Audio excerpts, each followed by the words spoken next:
Nisikilize wewe, kama unataka kimapenzi, mimi na mpenzi wangu.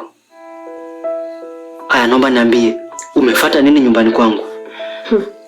Mimi siwezi kuwa na wewe, maana tu mpenzi wako mwandani umeshindwa kumridhisha.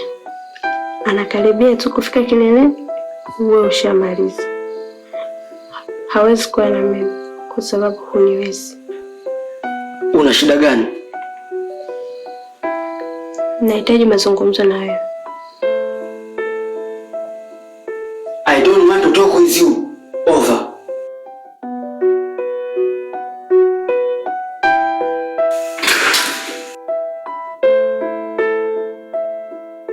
Baby. Yes, baby. Mbona kuchungulia valibika? Tatizo lako na umeikata chini sana wewe. Hapana baby, sina tole nikaliba. Anyway, kesho tutaenda kuweka nyingine. Hapana, mimi sitaki. Nasubiri kwanza kuchanga kwa kidogo. Ndio nitaenda kuweka. Sawa. Alafu pia baby. Leo nataka nikupe zawadi nzuri sana ya maneno. Kweli? Kweli tena. Haya sawa, nakusikiliza mwalimu wangu. Baby. Unajua ni wasamani sana kwenye moyo wangu baby. Kweli tena. Ndio maana.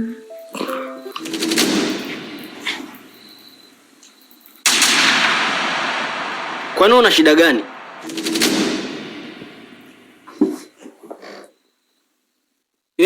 Nishakwambia sina shida na wewe, mbona unifuatilia sana? Nahitaji mazungumzo na wewe. Ukinipa nafasi ya kuzungumza na wewe, nitakuacha katika maisha yako. Baby. Mbona umechinja ghafla? Haya sasa, unaongea na nani hapa? Naongea na mtu huyu hapa.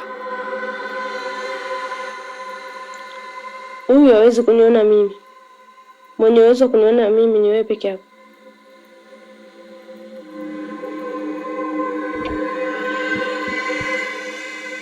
Hivi wewe siku hizi una matatizo ya akili au? Na kama una shida ya akili, kwa nini usiseme nitakuitia daktari akaja kutibu hapa nyumbani?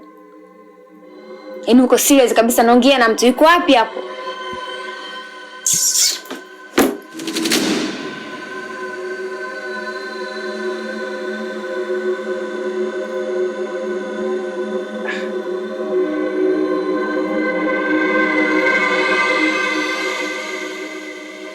Niambie, wewe unaitwa nani?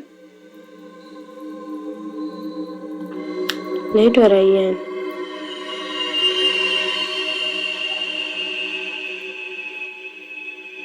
Asa inakuaje naweza kukuona mimi tu na wengine wanashindwa kukuona? Sasa hapo ndio ufikirie, kwa nini wewe una uwezo wa kuniona na wengine hawana uwezo wa kuniona? Unataka kusema nini? Wewe ni jini, si ndio? Mimi ni mzee.